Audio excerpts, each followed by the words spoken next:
So everyone, welcome back to my YouTube channel. Today we are going to discuss that how I get such a good marks in Urdu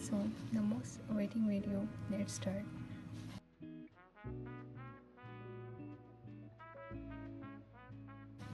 So